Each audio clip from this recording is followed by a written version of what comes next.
This recording serves a dual purpose. It will later on include a sample calculation for the pendulum, but it also looks at significant figures, units, errors, outliers, median value, where I will focus on the latter two. And that's why this one is also posted in Unit 1, where for the lecture where I also talk about this. So let's look at outliers and median values. These are actual data from students, and of course I keep them anonymous. They have measured a certain time for the pendulum swinging. I didn't include this here because I want you to use your own times, and then the period that they calculated from that, and then the pendulum length that they measured. And so here I just present their results. Notice that they came up with relatively accurate results. It should be 982 centimeters per second squared.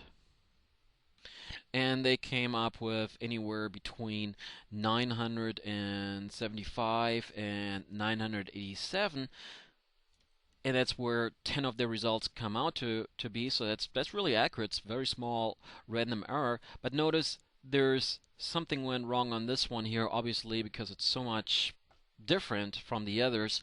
That's a typical outlier, and it's perfectly legal to get rid of that. So I'm going to strike it out because they came out really close to 982 with their other 10 results between 975 and 987, and that one is just quite a distance away from the others. So when you come across that, it's perfectly fine to kick that out.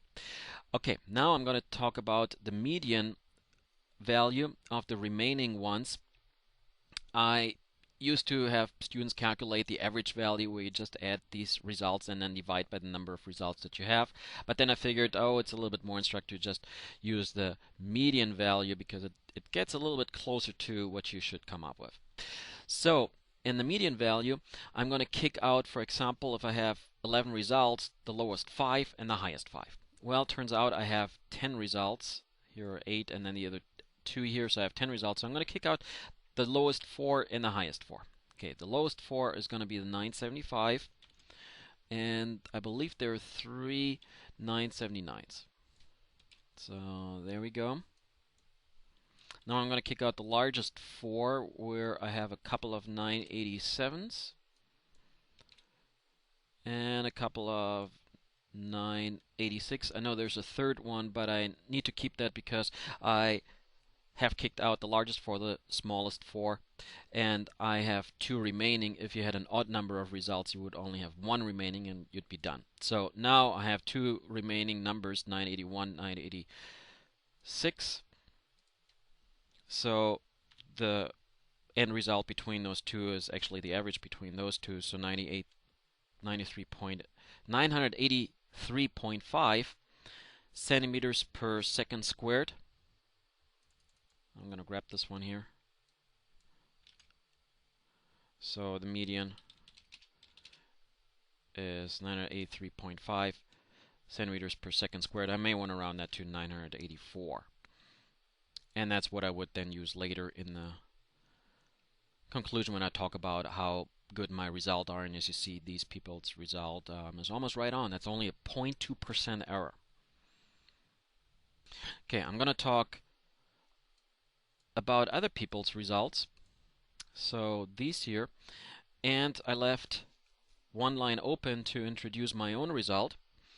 And in the video I measured around at 54 seconds, which would give me divide by 20, 2.7 seconds. Okay, this was supposed to look a little bit larger. There we go, and then I measured 198 centimeters. Notice that I don't have to write the units here because they're on top of the column already. So 198 centimeters, 2.7 seconds, 54 seconds. I don't have to obey my benchmarks of 175 centimeters, 200 centimeters, 225 centimeters, and so on, as long as I'm relatively close to it. I use my measurement, and I did measure 198 centimeters. So now I'm going to do the calculation. And the calculation says 4 times pi squared. I had to shift that a little bit down so I can actually get to the symbols here. So 4 pi squared, divide by the period, 2.7 squared, multiply by the length. And so this one is a sample calculation for the lab, 198 centimeters, and I come up with 1072 centimeters per second squared. Now I may want to look at my significant figures, so I could either say, because I have two significant figures right here, I actually have three here, I could say, okay, that's around at 1070 or even around at 1100. In either case, whoa, that's quite different from what I should measure. I should measure around 982, and these people here where I inserted my own result are, for some of their results, relatively close. For some others, they did something wrong apparently. But mine is wrong too. I must have done something wrong. I would figure, hey, I'm the physics instructor. At least I should be definitely doing it right.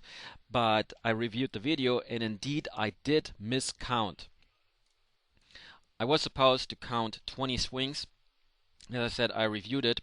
There were apparently only 19 swings, and I miscounted. Let's make this a little bit smaller. There we go. But that's perfectly fine that I use these 19 swings instead of 20. It's just that I divide 54 by 19 instead, and that gives me 2.8 seconds. I let you do that on the side. Now I go back and doing the calculation again. So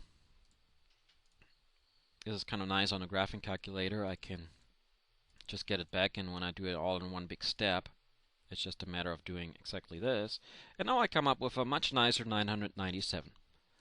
So I'm going to use that 997 instead. I actually don't have to redo this data point for the experiment in this case, because I found where I went wrong, and I was easy to correct.